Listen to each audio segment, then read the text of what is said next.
Hello दोस्तों, आज का जो क्लास रहेगा, पिछले क्लास में हमने पढ़ाया था कि एमॉर्फस सॉलिड क्या होता है और क्रिस्टलाइन सॉलिड क्या होता है। आज का जो क्लास है उसका नाम है types of crystalline solid. Crystalline solid के कितने टाइप होते हैं उसको हम स्टडी करेंगे। तो पहला जो होता है मॉलिक्यूलर सॉलिड, दूसरा आयनिक सॉलिड, तीसरा मेटेलिक सॉलिड और चौथा जो होता है आपका कोवैलेंट सॉलिड होता है। मॉलिक्यूलर सॉलिड तीन तरह के होता है। फर्स्ट होता है आपका नॉन पोलर, दूसरा होता है पोलर और तीसरा होता है हाइड्रोजन बॉन्डेड।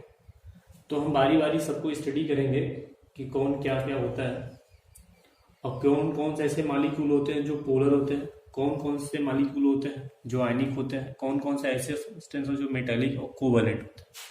तो पोलर में कौन कौन से आते हैं, तो पहले हम स्टडी करेंगे कि इनमें फोर्स ऑफ अट्रैक्शन कौन सा होता है। इसमें जो फोर्स ऑफ अट्रैक्शन होता है वो होता है डिस्पर्सन फोर्स। कौन सा फोर्स होता है? डिस्पर्सन फोर्स होता है। इसमें जो फोर्स ऑफ अट्रैक्शन होता है वो क्या होता है? डिस्पर्सन फोर्स क्रिएट होता है। इसमें जो फोर्स ऑफ अट्रैक्शन होता है वो dipole dipole force of attraction होता है। क्या होता है? Dipole dipole force of attraction होता है। और इसमें जो फोर्स बॉन्ड पाया जाता है वो हाइड्रोजन बॉन्ड होता है। क्या होता है? हाइड्रोजन बॉन्ड होता है। और आयनिक सॉलिड में जो फोर्स ऑफ अट्रैक्शन होता है वो इलेक्ट्रोस्टैटिक फोर्स ऑफ अट्रैक्शन होता है। इलेक्ट्रोस्टैटिक फोर्स ऑफ अट्रैक्शन होता है। और मेटेलिक सॉलिड में जो बॉन्ड बनता है वो होता है मेटेलिक बॉन्ड। कौन सा बॉन्ड होता है? मेटेलिक बॉन्ड पाया जाता है। और कोवैलेंट में कोवैलेंट बॉन्ड पाया जाता है। कोवैलेंट बॉन्ड पाया जाता है। इसमें कौन सा बॉन्ड पाया जाता है? कोवैलेंट बॉन्ड पाया जाता है। ये पहला आपका प्रॉपर्टीज हो गया, फर्स्ट प्रॉपर्टीज। तो फर्स्ट प्रॉपर्टीज में आप बता सकते हैं कि मॉलिक्यूलर सॉलिड तीन तरह का होता है, एक नॉन पोलर, दूसरा पोलर, तीसरा हाइड्रोजन बॉन्ड। तो पोलर, नॉन पोलर में डिस्पर्सन फोर्स, पोलर में डाइपोल डाइपोल फोर्स और हाइड्रोजन बॉन्ड में हाइड्रोजन बॉन्ड पाया जाता है। हाइड्रोजन बॉन्डेड जितने मॉलिक्यूल होते हैं उसमें हाइड्रोजन बॉन्ड पाया जाता है। आयनिक फोर्स में इलेक्ट्रोस्टैटिक फोर्स ऑफ अट्रैक्शन, इसमें मेटेलिक फोर्स ऑफ अट्रैक्शन, इसमें क्या होता है आपका? कोवैलेंट फोर्स ऑफ अट्रैक्शन होता है। ये जो होते हैं सॉफ्ट होते हैं। क्या होते हैं? सॉफ्ट होते हैं। ये भी सॉफ्ट ही होते हैं, हाँ, लेकिन ये क्या होते हैं? हार्ड होते हैं। क्या होते हैं? हार्ड होते हैं। ये भी हार्ड होते हैं बट ब्रिटल होता है। Hard but brittle, hard but brittle. और इसमें क्या होता है? हार्ड होता है, ये हार्ड होते हैं, मैलिएबल होते हैं, hard, ductile and malleable,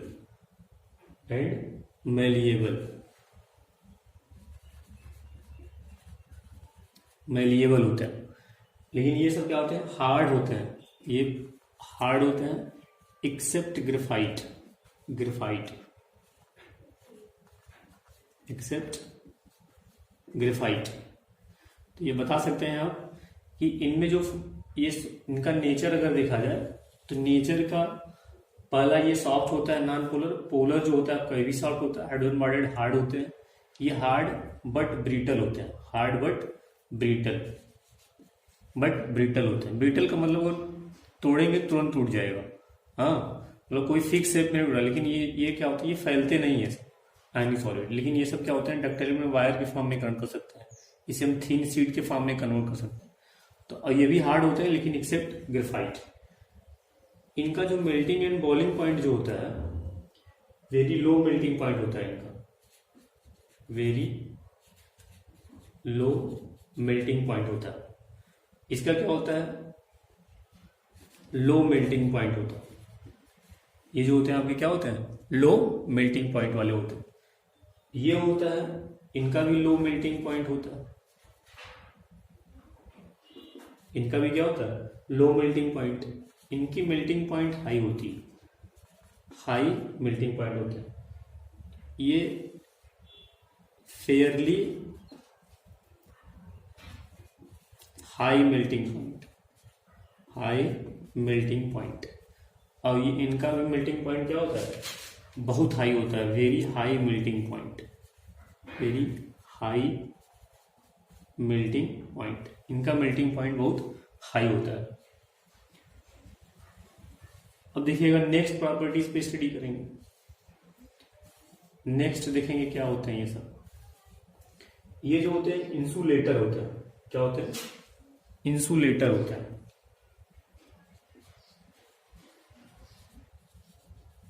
insulator ये भी क्या होता है?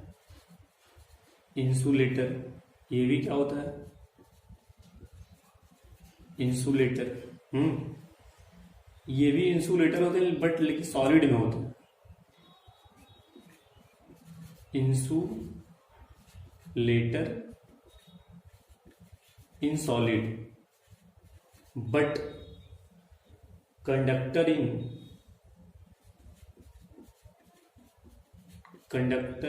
इन मॉल्टेन या एक्वस स्टेट। मॉल्टेन या एक्वस स्टेट में रहेगा तो कंडक्टर की तरह काम करता है। ये क्या होते हैं? कंडक्टर होते हैं। क्या होते हैं? ये कंडक्टर होते हैं। और ये जो होते हैं इंसुलेटर होते हैं एक्सेप्ट ग्रेफाइट। इंसुलेटर होता है एक्सेप्ट ग्रेफाइट।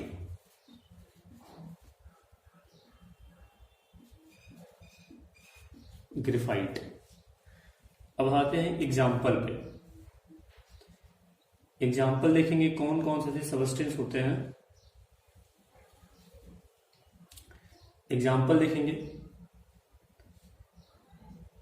इसका एग्जाम्पल जो है आपका, इसके एग्जाम्पल से आर्गन हो गया, हाइड्रोजन हो गया, ऑक्सीजन हो गया, I2 हो गया।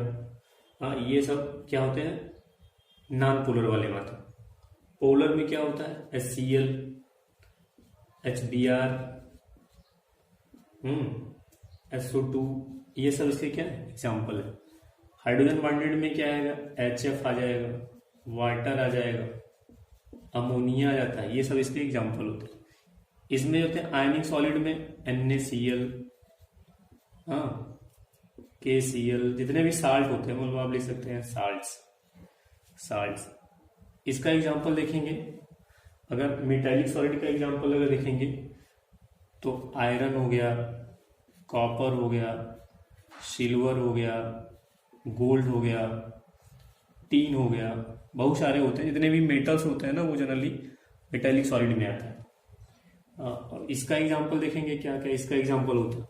इसका example SiO2, SiC, silicon carbide से, इसे क्वार्ट्ज बोलते हैं, इसे सिलिकॉन कार्बाइड बोल दिया जाए। डायमंड,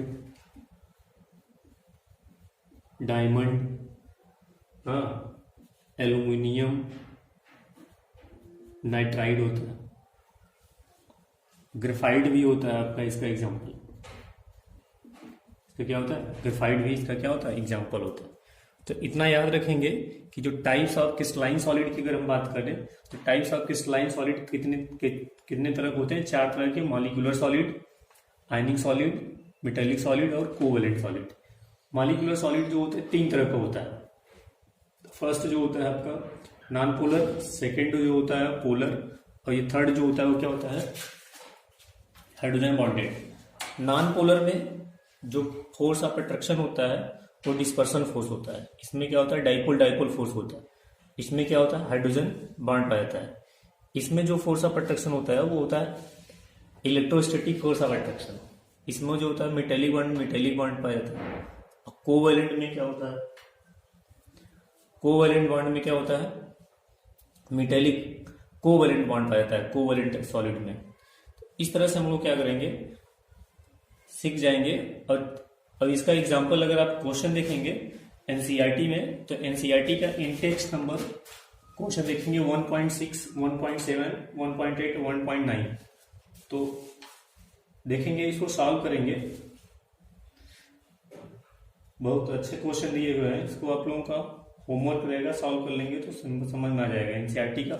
अगर इंटेक्स्ट क्वेश्चन सॉल्व करेंगे एनसीईआरटी का तो 1.6, 1.7, 1.8, 1.9 ये सब इसके चार्ट के हिसाब से सारे क्वेश्चन सॉल्व हो जाएंगे अगर आपको इतना पता हो जाएगा। तो क्वेश्चन देखिए क्या दिया गया है, तो सॉल्व करेंगे तो सॉल्व हो जाएगा। चलते हैं नेक्स्ट टॉपिक की तरफ चलते हैं। नेक्स्ट टॉपिक आपका है crystal lattice and unit cell. Crystal lattice and unit cell topic है आपका, crystal lattice and unit cell. Crystal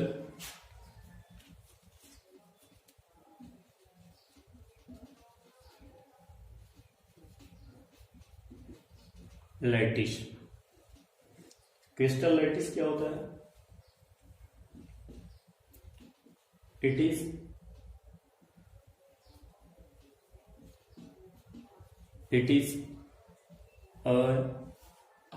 an array pattern. It is an array. इसी को हम पैटर्न भी बोल सकते हैं। पैटर्न बोलेंगे। Pattern of point, pattern of point showing how constituents particles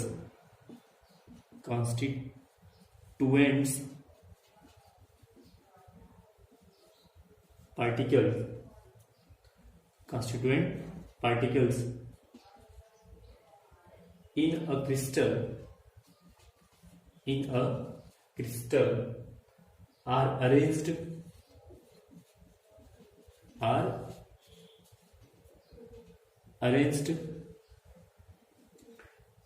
in an order,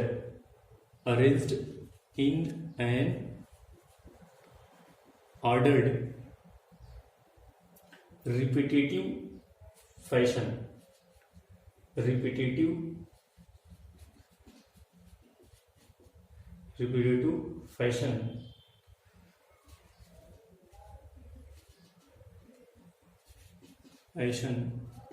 in 3D,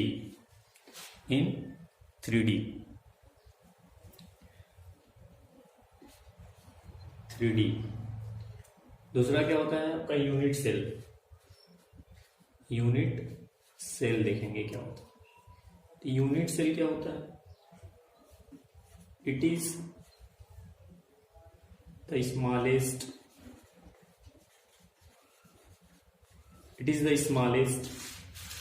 sample that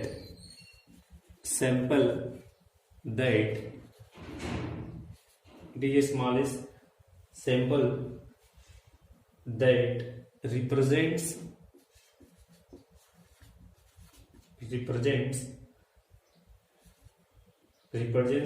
the picture,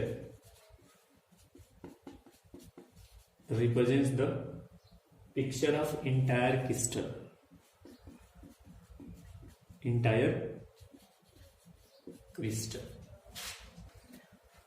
अब देखेंगे फिगर के माध्यम से समझ में आ जाएगा कि क्रिस्टल लैटिस क्या होता है और यूनिट सेल क्या होता है। तो हम एक छोटा सा फिगर आप सामने ड्रा करते हैं।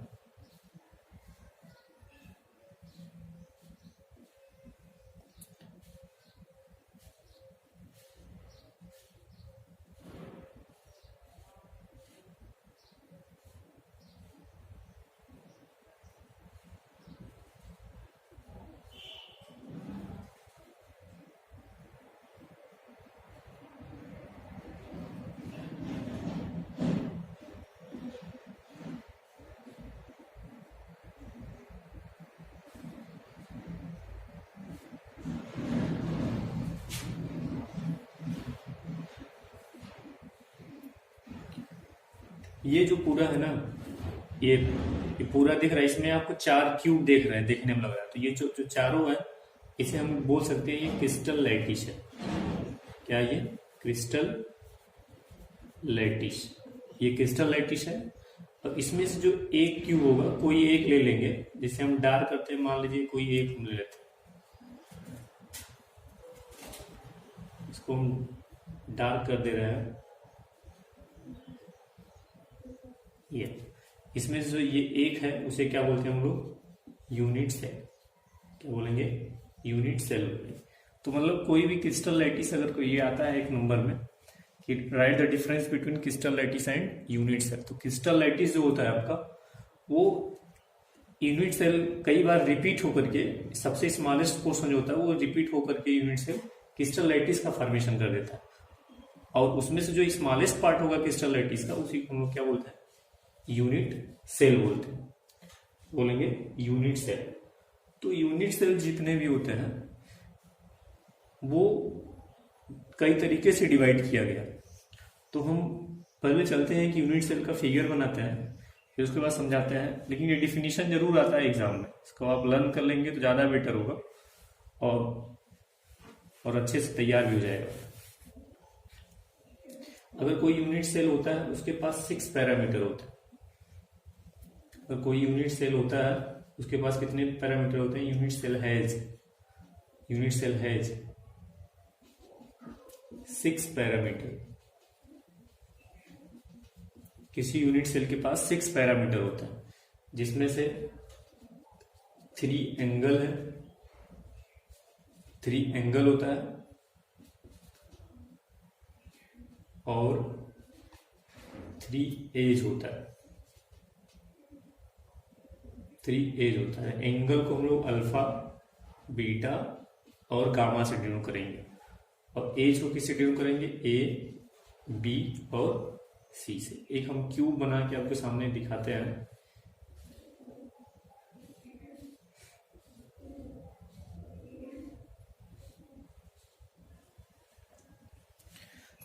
तो ये मान लीजिए आपका एक्स एक्सिस है, ये मान लीजिए आपका वाई एक्सिस है, और ये मान लीजिए क्या है, जेड एक्सिस है।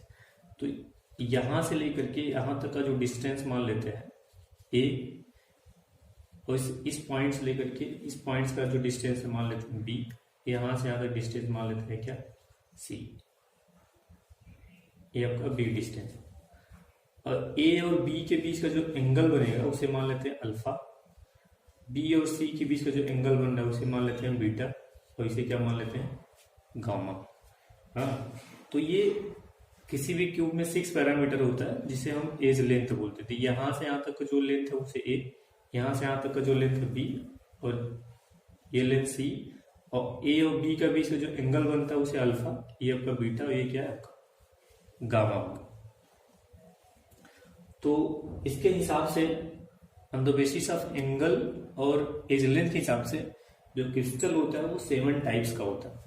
कितने टाइप्स का होता है, 7 टाइप्स का। तो लिख सकते हैं on the basis of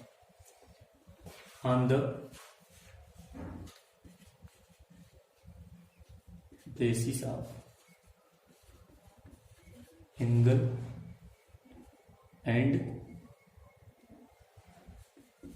as unit cell are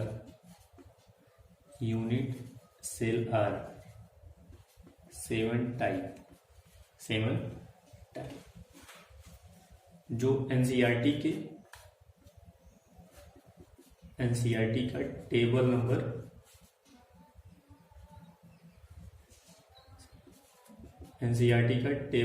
1.3 से आप लोग अपनी कॉपी पे नोट करके रख लेंगे। थोड़ा सा एक क्वेश्चन आता है, नोट करके इतना याद रखेंगे कि पूछा जाता है कि मोस्ट सिमेट्रिकल यूनिट सेल कौन सा होता है। मोस्ट सिमेट्रिकल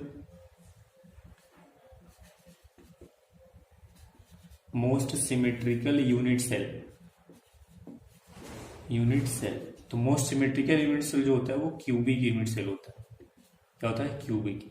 इसका एज लेंथ जो होता है ए इक्वल टू बी भी होता है, बी इक्वल टू सी होता है, लेकिन एंगल जो होता है वो अल्फा इक्वल टू बीटा और beta equal to gamma equal to 90 degree होता है ना, याद रखिएगा। तो मोस्ट सिमेट्रिकल यूनिट सेल जो होता है आपका क्यूबिक यूनिट सेल होता है, और मोस्ट अनसिमेट्रिकल यूनिट सेल जो होता है मोस्ट अनसिमेट्रिकल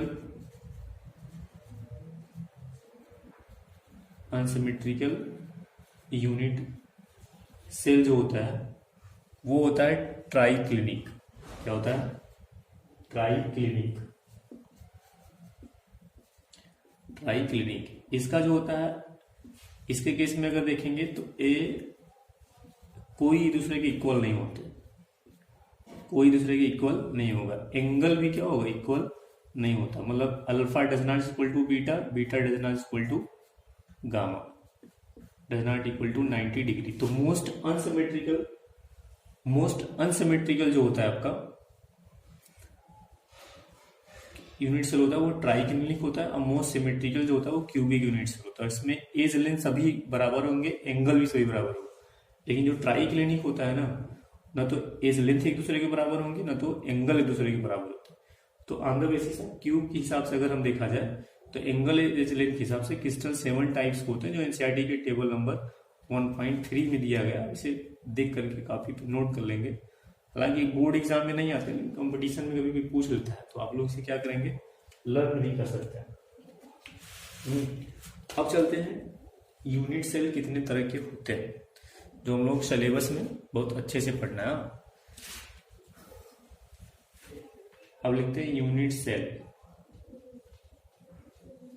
यूनिट सेल, तो यूनिट सेल जो होता है वह जनरली 2 तरह का हमको पढ़ना है। कितने तरह का पढ़ना है, 2 टाइप्स जानना है। एक होता है प्रिमिटिव यूनिट सेल, एक होता है प्रिमिटिव यूनिट सेल, और दूसरा होता है आपका सेंटर्ड यूनिट सेल, तो प्रिमिटिव यूनिट सेल को हम लोग सिंपल क्यूबिक भी बोल सकते हैं, अब सेंटर्ड यूनिट सेल जो होता है वो 3 टाइप का होता है। किस तरह का होता है, 3 टाइप का।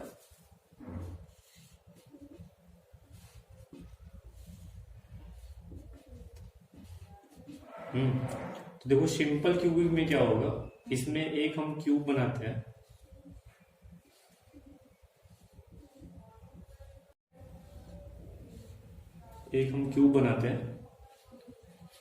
अगर सभी क्यूब के एटम कहाँ पे हों, क्यूब में सभी एटम अगर कार्बन पे प्रेजेंट होता है, उसे हम लोग सिंपल क्यूबिक यूनिट सेल बोलेंगे।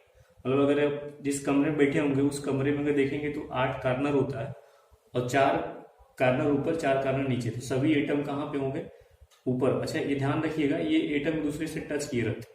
करने का मतलब ये, अगर आप इसको फिगर ड्रा करेंगे तो इस तरह से आएगा, ऐसे ये इसी के ऊपर रख दिया जाता है। क्या होता है, इसी के ऊपर रखेंगे तो आपका ये क्यूब बन जाएगा। तो ध्यान रखिएगा, 4 ऊपर से और नीचे से 4 नीचे रहता है, तो ये सिंपल क्यूबिक हुआ। इसमें एक होता है body centred cubic unit cell, एक होता है बॉडी सेंटर्ड, एक होता है फेस सेंटर्ड, और एक होता है इसमें क्या, end centred. Body centred, face centred और इंड सेंटर्ड। बॉडी सेंटर्ड में देखिए क्या होगा, इसमें इसका फिगर देखेंगे तो इसमें जो क्यूब अगर बनाते हैं तो कार्नर पे एटम तो रहेगा ही रहेगा। सभी एटम कहाँ होंगे, कार्नर पे होंगे, और एक कहाँ रहेगा, बॉडी के सेंटर पे। एक कहाँ रहेगा, बॉडी के सेंटर पे रहेगा। और इसमें अगर आप देखेंगे फेस सेंटर पे, इसमें एटम कार्नर पे तो रहेंगे ही रहेंगे, लेकिन सभी एटम कहाँ पे होंगे, फेस के सेंटर पे भी रहते हैं एटम। एक क्यूब में 6 फेसेस होते हैं, और सभी फेस के सेंटर पे, एक फेस यहाँ होंगे, एक फेस ये, एक फेस ये, एक फेस ये, एक फेस इसके पीछे वाला और एक फेस इसके आगे वाला। ये मत सोचिएगा कि बॉडी सेंटर में रखा गया था, यानी कि 3D फिगर है, तो थोड़ा सा इमेजिनेशन तेज होना चाहिए, तो क्वेश्चन बनने लगेंगे और समझ में अच्छा सा आएगा आप लोगों को। तो ध्यान रखिएगा, ये बॉडी सेंटर्ड हो गया, ये आपका फेस सेंटर्ड होगा। इंड सेंटर्ड में क्या होगा, 2 अपोजिट फेस पे रहते हैं। एटम तो कार्नर पे तो रहेगा ही रहेगा, 2 अपोजिट फेसेस पे एटम प्रेजेंट होते हैं। तो यहाँ पे एटम देखिए कार्नर पे प्रेजेंट है, एटम कहाँ पे, कार्नर पे प्रेजेंट है, लेकिन दो अपोजिट फेस पे, एक फेस पे यहाँ पे मान लेते हैं, एक ऊपर मान लेते हैं, एक नीचे, तो दो अपोजिट फेस पे रहेंगे, उसे हम लोग क्या बोलते हैं, बॉडी सेंटर्ड बोलते हैं। अब इसमें थोड़ा सा देखेंगे, अगर लिखना होगा तो each atom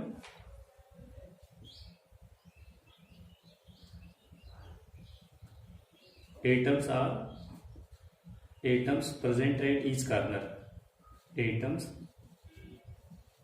present at each corner,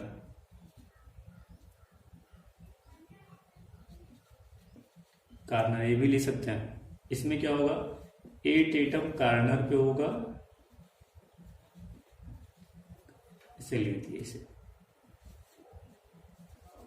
8 atom कहाँ पे होगा, कार्नर पे, और 1 एटम कहाँ पे होगा,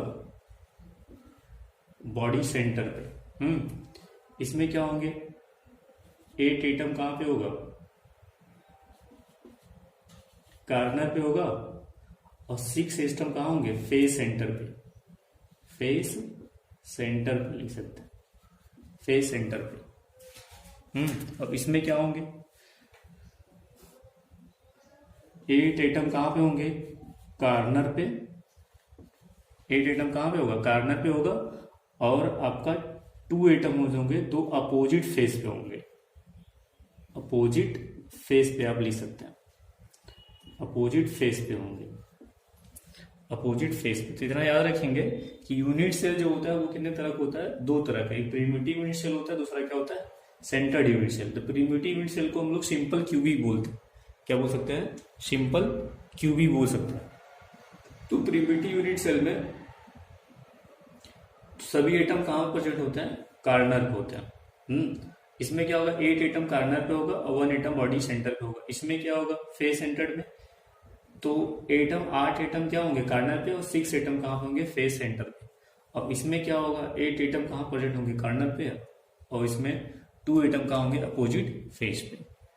तो आज बस इतना ही रहेगा। कल आप लोगों का नया लेक्चर चलेगा, contribution of atom in cubical unit cell. अगर किसी क्यूब में अगर कोई एटम है, से मान लीजिए कार्नर पे एटम रखा गया है, और ये एटम कितना पार्टिसिपेट करता है किसी क्यूब में, कितना पार्टिसिपेट करेगा, तो कल की कहानी यही चलेगी। और बस, बहुत बहुत धन्यवाद।